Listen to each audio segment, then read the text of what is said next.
And this evening, instead of our normal gameplay that I hit you with either Call of Duty, Batman Arkham Knight, or Smite, this evening I'm going to try something a little different. I have been wanting to experiment with a cooking um, show, I guess. I don't know what to call it. I want to make some cheesesteaks for dinner and I want to share my recipe with you guys. So that's what I'm doing right now. However, this is my first time ever attempting something like this on streaming of cooking. And instead of just recording this, I decided I'm going to just stream it live with no preparation, no setup, nothing like that. Just going straight at it. Wish me luck, people. So with that being said, let's go ahead and transition. And this evening, I am making, as I said, cheesesteaks. For your typical cheesesteaks that you would find, you normally only need a few basic ingredients. One, cheese. Unfortunately, I couldn't find white American cheese because there's basically three types of cheeses that go on a cheesesteak: provolone, cheese whiz, or American cheese. That's normally the white American cheese, but you know, I shop at Walmart and they didn't have it this time. By the way, you want to see a lot of bargain level products, great value, because I shop at Walmart. Including, I know I don't have access to Omarosa buns from Jersey, Philadelphia, but I did get some Bakery Fresh sub rolls. You know, not as good. They don't have the crunchy exterior and the soft interior like the ones that you get in, at a thin cheesesteak place, but it'll work. And of course, meat. This is extra thin shave chuck steak. You can use ribeye, but as I say, I'm on a budget. You see that price, $8.03 for a whole pound. That's pretty decent. So this is what we'll be using. Normally, you want this to be semi-frozen. Unfortunately, I let this sit out a little too long, so it's going to be a little bit more interesting to cut because it's not, at that frozen point where you can get those nice, clean, shaved slices of meat. But it's already thin sliced. We're going to cut it up some more because we're not using actual, what do they call it? Grill, flat iron grill, and it's metal spatula. Also, your favorites: salt, pepper, and onion. Now, I, on the other hand, am going to be adding some level 40, Chef 40 exclusive ingredients. Pickles. Yes, I like pickles on everything.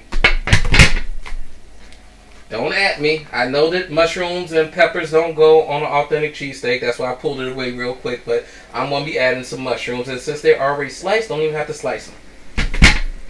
And thanks to Subway introducing this to me years and years ago, this is my thing now on every sandwich. Burger, chicken, steak, whatever.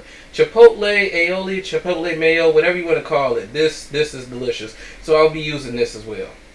And here's the real kicker. I know you Philadelphians love to add ketchup to the cheesesteaks. I don't even keep ketchup in the house. So I will not be making the normal cheesesteak, as you already seen. I've added some extra ingredients.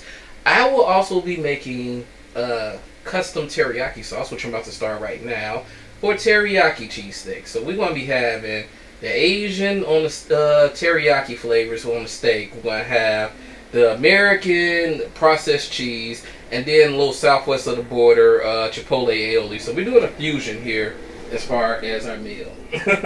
So for the ingredients for my kicked up teriyaki sauce, yeah, soy sauce,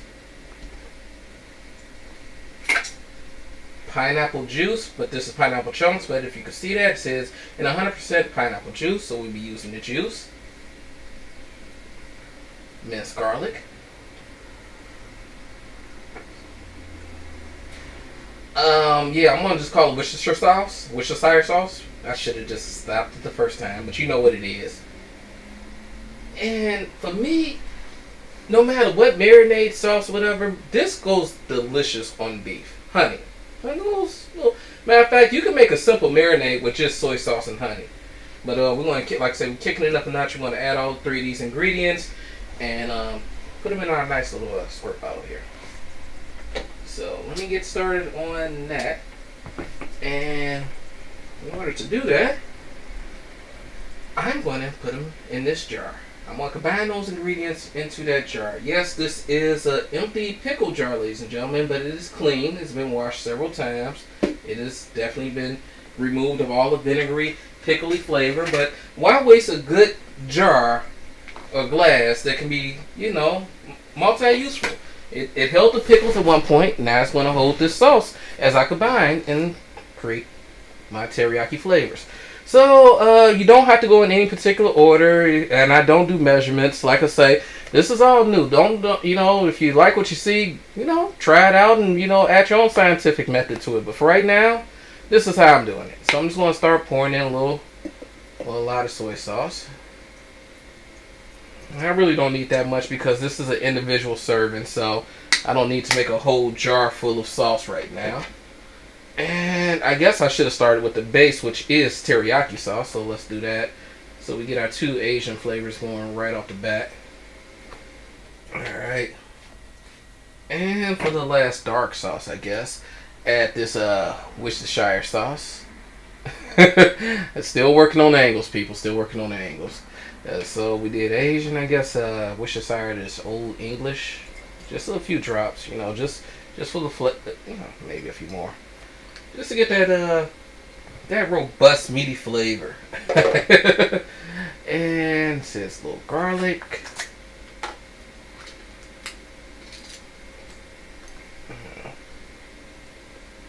That's perfect. Maybe a little too much, but you know what? It's gonna blend in there pretty well.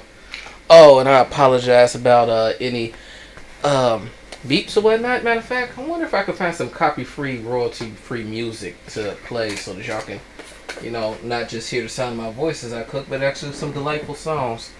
I should have thought about that before going live, but it be what it be. It is what it is. Alrighty, we'll pour a little honey in here. Yeah, and as I combine this, let's see if I can pull up another audio and give you guys some tunes to listen to. Hopefully they don't overpower, you know, the vocals that I'm putting down as far as the ingredients and so forth and such. And let's see. I need to go here.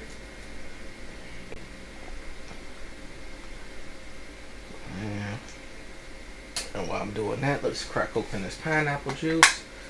And we're going to use these pineapples, so you know, if you, as I say, reuse. This was oh no, that's not what I wanted to do. Let's go ahead and pause this. Thank you. That's not it. Stop it. Thank you. Goodness gracious, you know. Alright, and this. Sorry for the technical difficulties. I am going to get a technical difficulties screen eventually, so that, you know, there'll be something else to look at. Let's see what we have. Come on, it is taking a minute to load up.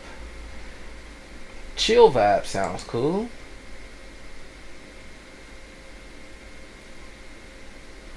And what's this? You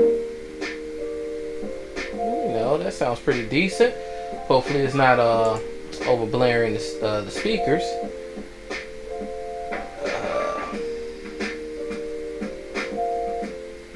Hold on, I have a feeling that this might be doubling up on the sound though. Let me give it a quick check. Normally, or I can just do this.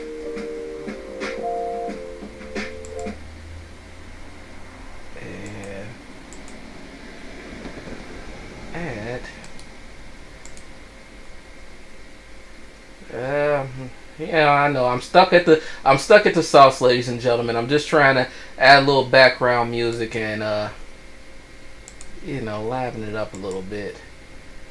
Yeah, I'm not sure if that's working though. Oops, oops. Nope, nope, nope, nope, nope. Soup. No. Back to that. Alright, let's check something real quick.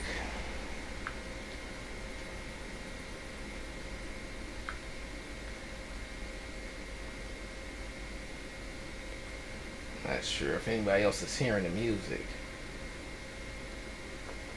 I do have it playing. Alright, but while I do that, you guys see the phone. That's funny.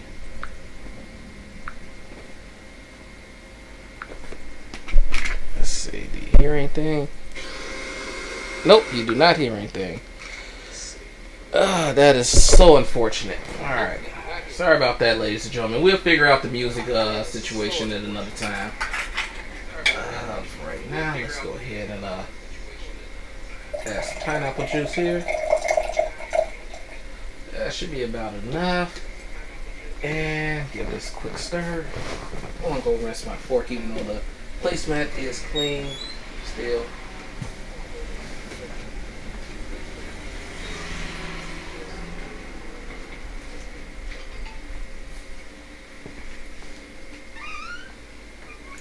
Alrighty.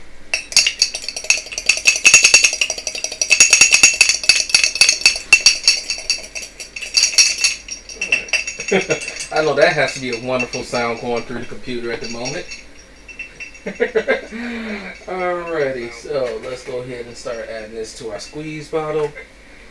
And then we'll add this sauce to the actual meat as it's browning. You can also use this as a marinade. I'm sorry, I'm completely off camera. But you guys don't need to see me pour carefully into a jar. Am I getting a cool little action right there? I guess now I'm going a little chunky because it's in the garlic. But I had a nice little waterfall effect going for a second there. Okay, looks like I am live both on YouTube, Facebook, and Twitch at the moment. Okay. And if this is your first time joining me, as I say, this is the first time for me on the cooking aspect. But if this is your first time joining me, you can normally find me right here on Facebook.com at SEPH40. Oh my goodness. I cannot believe, I'm sorry, I'm giving you guys echoes and everything. Yeah, we're getting it together. Promise you next episode, if I do this again, it will be better. It will be better. So, let's go ahead and remove this and make a platform for our next ingredient, which will be the bread, I believe. No, we're going to prep the onions first. Yeah, we're going to prep the onions first. Then we're going to slice the bread, butter the bread, toast the bread, put the bread to the side, heat up a skillet, throw a little olive oil in it. Oh no. Well, before we heat up the skillet, I guess we should slice the meat. Slice the meat. Heat up the skillet, throw a little olive oil in there, start sauteing the sliced prepped onions, which we're about to do right now. And like I say, this is an individual meal, so you don't need a whole bunch of any particular ingredient. We don't need that whole pack of meat. We don't need a whole onion. You don't need the whole like jar of teriyaki or whatnot. You just need just a little bit of everything. So I have a whole onion here, but I'm not going to use a whole onion. And I have handy dandy slicer and garlic. Also, I'm wearing gloves because you don't want to, contaminate your doggone skin with the onion juice. You know how that is. It start making you cry and all that. It's just not worth it. Alrighty. This is not sticking in here, huh? Okay, there we go. Let's see if we can get a proper setup. This is not providing a good base, but 1, 2, 3, 4. And maybe one more slice. That one didn't come as clean as I like, but there we are. Alrighty. Need that. Put that to the side. So now we have just enough onions for a single serving for a single cheesesteak. You don't need a ton of stuff when you're cooking for one. Now, if you're having date night or something and you decide to make cheesesteaks for date night, that more power to you. If you're a woman you are a prime catch if you're making cheesesteaks on date night. If you're a dude making cheesesteaks on date night, you might want to expand that to chicken Alfredo. But either way, you know, if you're just doing this for a midnight snack or something like that, don't do it for a midnight snack. This has got tons of calories. But if you are going to do it for a midnight snack, then, you know, just do it in moderation. You don't need to, you know, use every ingredient in the house at once. And you don't need to use all of your ingredients at once. Alright, so we prep the onions. As I said, we are going to start toasting our bread. After we butter her up. Butter right on up. I really wish I could have some music playing for you guys right now. Let me see. There's got to be some solution I could come to give you something, so you're not just staring at empty freaking placemat. I just don't know how I would do that. I want to figure it out for you guys, though. I want to figure it out.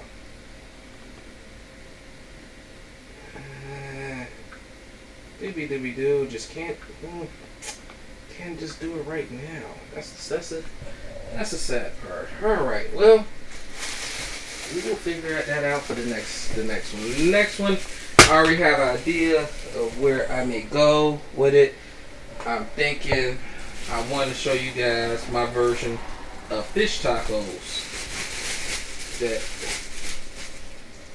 I've been coming across here in San Jose. Are delicious. There's a food truck that I go to that has them right next to my job. 3 for like $12. I always give like a $4 or $5 tip because it's so damn good. And I always order more than the 3 that come in the in the meal. I always order an extra one. But that can get expensive. You know, you don't want to keep on spending, you know, almost $20 a shot every Tuesday for lunch. Because that's when I normally get the tacos. It's on Taco Tuesday. This is not a bread knife, so it doesn't cut as smoothly as a bread knife would. But it cuts smooth enough. Alrighty. So we got our sauce prep. We got our onions prep. We are prepping the bread. We're adding some wonderful Land O'Lakes butter, olive oil, and sea salt. Sounds healthy almost. And just a small slider. Because we just toasted for flavor. You know, add a little extra flavor. This thing's gonna have tons of flavor though. I mean, we already got tons of flavor just in the sauce that we're gonna grill it in. And then we're gonna be adding, you know, the chipotle aioli. And this crisp dill bite of the pickles. It's going to just set this thing off amazingly. Alright, so we have our bread nice and buttered up, getting ready for the toasting. And for the toasting, I will be using my pizza oven. I'm going to have it off screen while I toast so I can start slicing the meat as this toast. But just know I am multitasking. Alrighty. There we go.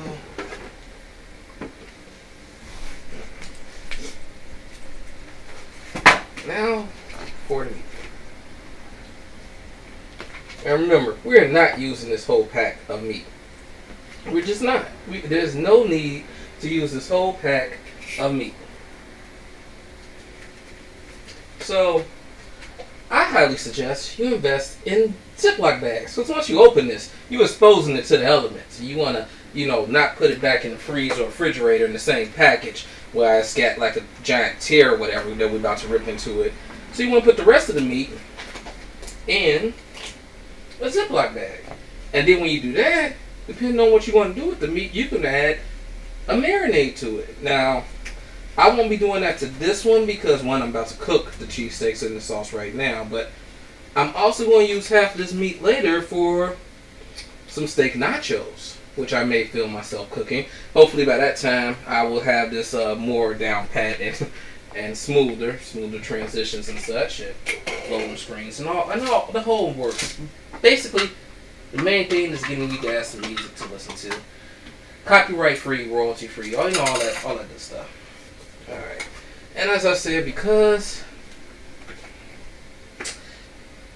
it is not as frozen as I would like, it's not going to cut as nicely as I would like. Have yourself a clean cutting board ready.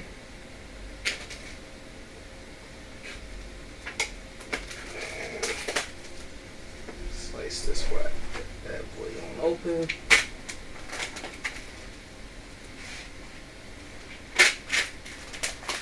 That's some pretty meat. That's what she said. Alright, PC culture, don't counsel me for that. It's an old joke. I'm level 40, you know. Some things, you know, hey, you just gotta deal with it. I'm gonna go with 2 pieces. I could really get by with just one, but I'm a big boy, you know. I'm gonna go with 1.5. It's late, so I will cut. Can I get a clean cut? Oh, this is definitely not frozen. You know, I'm gonna go with 2 because and whatever I don't use, I will put back in the Ziploc. Alright, yeah, this is definitely not frozen, but we're going to get some thin slices out of it. And make sure you try and get some of that connective tissue in there too, the little fat, because that is really good. I really should be, yeah, this is not uniform enough for me to lay it flat and cut it that way and get some nice clean slices. You really need to do this when it's frozen. But, yep, it's not cutting smoothly, it's not cutting cleanly, it's connecting. I'm trying to cut it on the bevel, but it be what it be. So it's going to look more like tearing, but that's okay because your teeth are going to be chewing this anyway. So yeah, it would. Next time, I will try and do this when it's frozen, so we don't get basically. Yeah, this is not cutting smooth at all. This is too room temperature, and I don't have the sharpest of knives. Alright.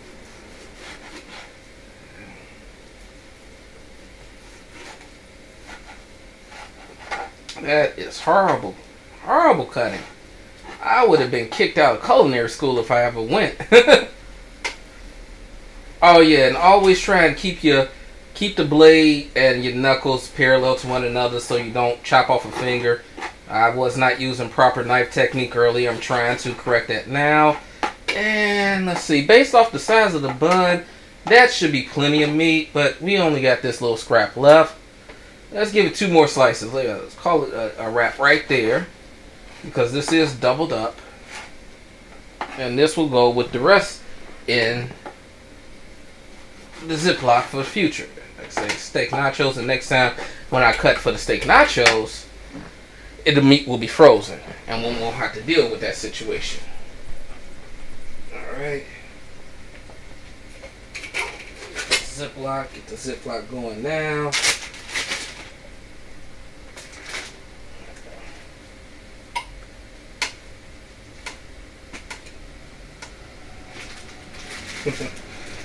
Nice bag of meat. Steak. It's what's for dinner. Alright, so now, and my piece of oven is reading green, so that means that my bread is ready. Let's pop her on open. Ooh. Now, don't that look pretty, ladies and gentlemen? Alright, yeah, buddy. Go ahead and put this over to the side.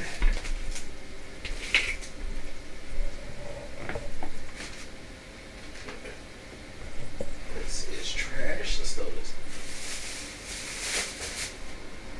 And let's move our meat off of our platform and away from our.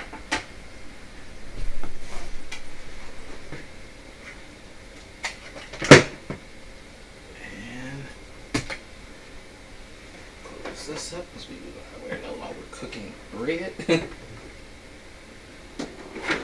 Go ahead and place this down. Yeah, so to avoid me having to set up a microphone, camera lights, camera stand, and then do a recording and then post it after I recorded it. The only way for me to do this live was for me to do this right here in the studio that I record the stream in the same location that I record my gaming stream. So that's why I have the hot plate and we are not in front of a stove right now. But this is a really nice hot plate. I love this hot plate. It's one of those ones that only uses like this type of skillet. I forget what they call these things. But yeah, as soon as you lift this, it's completely cool to the touch, and it doesn't maintain any heat. So that's a beautiful thing. Spatula, I forgot you're going to need a spatula. Like I said, I don't have a flat iron grill, which is what you would normally cook a cheesesteak on, and I don't have a metal spatula, which is what you would normally chop the steak up with. But what I do have, I try and use effectively. Just put that right there. And I may need to plug this up though. So let's do that now.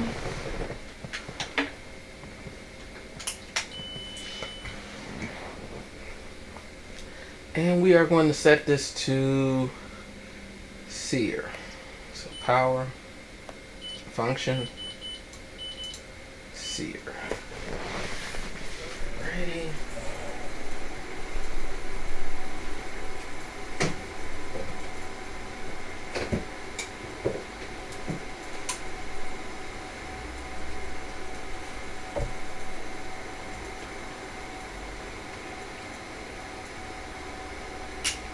Now this is going to sear up pretty quickly because it is thin sliced. This skillet is going to be very, very hot in a few seconds, 400 degrees Fahrenheit, and it's only a little bit of meat. So I'm actually going to start with the onions and the mushrooms first to get those nice and sauteed up, and then I'm going to add the meat. Then I'm going to add the cheese. Then I'm going to scoop it all up, hopefully just like they do at the restaurant, into the sandwich bread. Add my pickles and enjoy. So first I'm going to add a little olive oil, extra virgin. Not too much because like I say, this is only a serving for one. So we don't, as I said, I've been saying constantly, we don't need to use all our ingredients in one shot.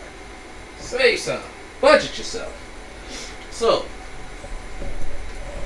start out, get a little bit of oil spread around.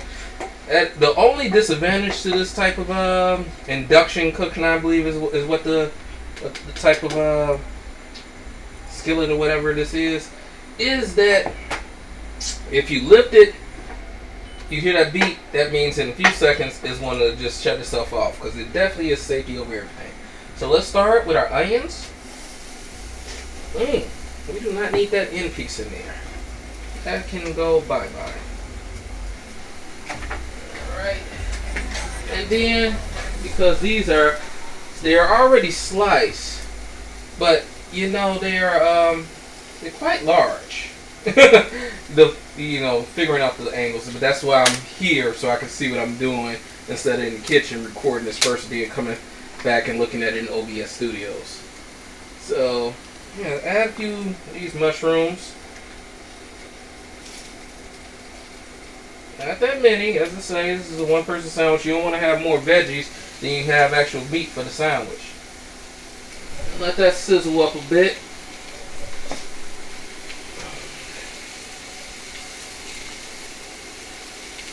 While we're doing that off camera, as you watch that sizzle in a skillet not moving, I'm going to put a little lid on this to get the heat going just a tad bit quicker. Plus, since this is my first time, I don't know if the steam rising off of this is going to cause any fog on the camera, and I don't